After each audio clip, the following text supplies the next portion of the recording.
তাদের জায়গা থেকে ক্ষমতায় এসেছে আওয়ামী লীগের ভোটের মাধ্যমে। তাদের সাথে একটা আওয়ামী লীগের অলিখিত চুক্তি ছিল। আওয়ামী লীগের বিভিন্ন নেতাকর্মীরা ইভেন শেখ হাসিনা পর্যন্ত দেশের বাইরে বসে এখন এই কথাগুলা বলে।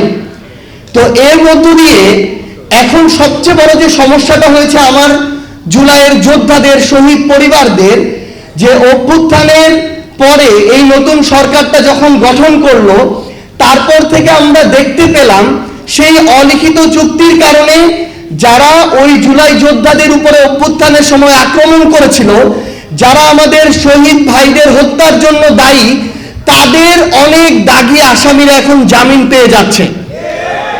আমাদের আহত যোদ্ধাদের উপরে ঢাকা শহর থেকে শুরু করে বিভিন্ন জায়গায় যারা হুমকি দিয়েছিল, আক্রমণ করেছিল, লাঠি দিয়ে পিটিয়েছিল, তারা এখন আবার ওই একই জায়গায় বুক ফুলিয়ে বেড়াচ্ছে এবং আমার আহত যোদ্ধা আর শহীদ পরিবারদেরকে বলছে যে তোদের সময় শেষ হয়ে এসেছে, আমরা ফিরে এসেছি, দেখব তোরা কি করতে পারিস। এইরকম হুমকির মধ্য দিয়ে আমার শহীদ পরিবাররা যাচ্ছে, আমার জুলাই যোদ্ধারা যাচ্ছে।